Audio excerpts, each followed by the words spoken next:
Hello, everyone, and welcome to this special edition of the Lindsey Elmore Show. Today's episode is very brief because I just wanted to take a moment to say thank you to all of our veterans out there who have gone above and beyond to keep our country safe, to keep our country free, and to ensure that we are not at risk from harm from any foreign municipalities. Today, I pause and give gratitude for everyone who has been to battle, who has suffered wounds, suffered trauma.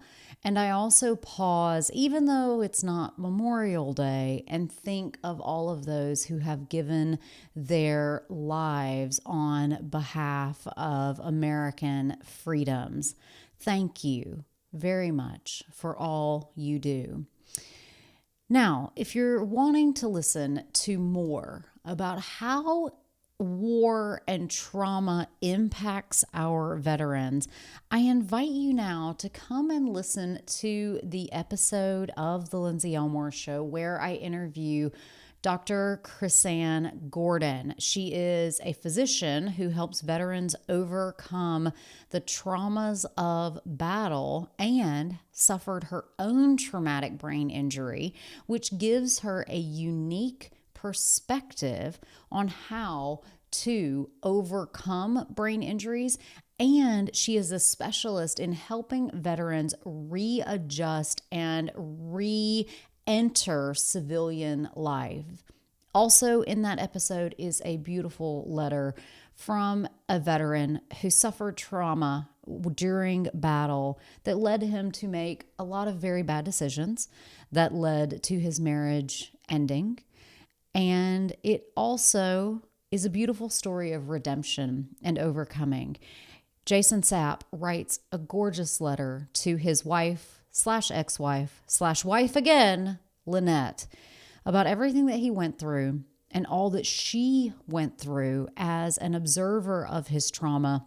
And being in the midst of it put her through her own trauma that took them years to come back to an understanding of how do we process the bad things that happen in our lives and come back on the other side of them better than we once were.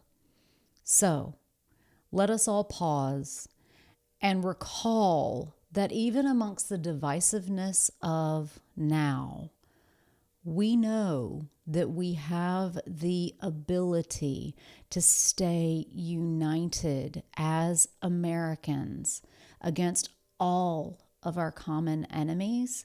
And we all recognize and take heart that the protection of our sovereignty of a nation goes well beyond all of our differences. Welcome to The Lindsey Elmore Show, a podcast that helps you find fulfillment amidst chaos. On this show, I interview thought leaders, doctors, creatives, spiritual gurus, and game changers who inspire you to pursue your dreams, overcome obstacles, and leave your mark.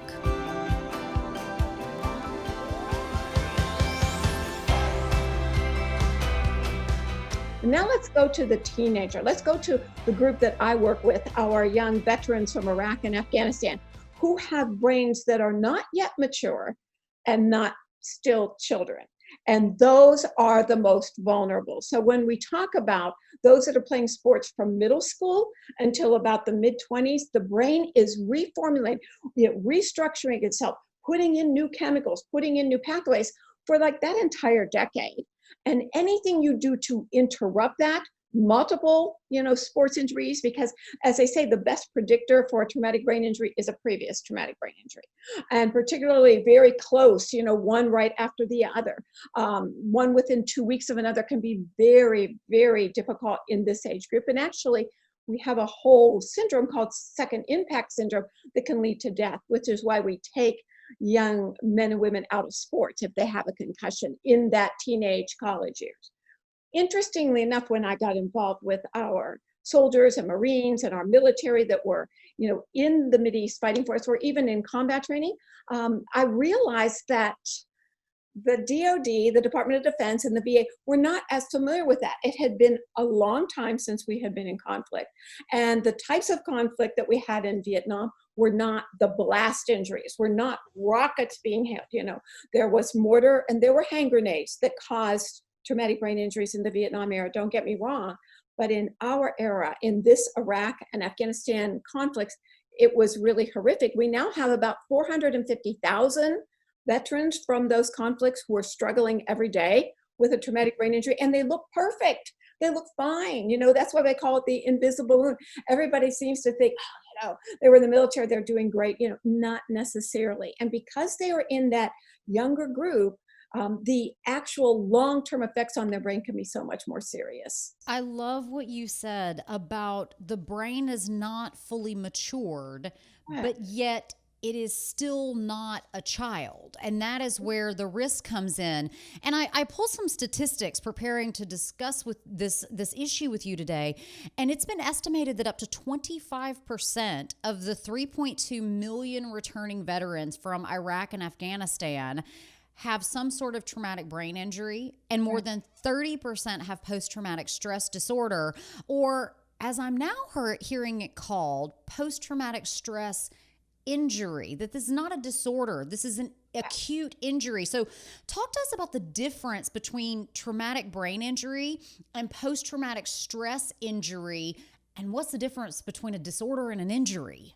Okay. And first of all, I have to tell you that is brilliant. And thank you so much for bringing this up, because actually yesterday was the 8th birthday of our Resurrecting Lives Foundation for our veterans. Congratulations. Yes, thank you so much. And what I was saying is, for 10 years, I've been saying this is not a disorder. What we have proven, and we're very lucky to be in the decade of the brain. Okay, so we're able to look inside the brain now. We're able to get special testing and look. And what we have discussed is this. First of all, the traumatic brain injury definition is something that happens to the brain from an external force, a blow to the head, a blast injury, a bomb goes off, something externally that happens to the brain, which is very different from a stroke, which is something internally. In the brain, in the older person, they bleed on the inside of the brain. And that's why the rehab that we have been doing doesn't work for this younger group, because it's a totally different injury and a totally different brain that we're dealing with. Post-traumatic stress or post-traumatic stress injury, which I call it either of those two, is actually, Lindsey, a survival mechanism, okay? What we have found out that usually the brain is set up with a previous traumatic brain injury, whether it be in childhood or sometime prior to this particular event, that sets up a chemical rebound phenomenon within the brain so that it keeps playing back what was a very stressful event, whether it was an assault, whether it was a motor vehicle accident, whether it was a bomb that went off and half of your troops that were with you perished in it. I mean, these are real life situations. But if you think about it, it's what your brain is doing to keep you alive again. The Lindsey Elmore Show is written and produced by me, Lindsey Elmore. Show segments are produced by Sue Procco and Kelsey Lorman. Production design, sound design, and editing is by Jive Media. If you have a question about this or any other episode of the podcast, send us an email to hello@lindseyelmoreshow.com. And hey, since you're still here, take a moment to subscribe, rate, and review this podcast. And while you're at it, go over and follow us on Instagram @Lindsey Elmore Show. This helps us bring the pod to more people.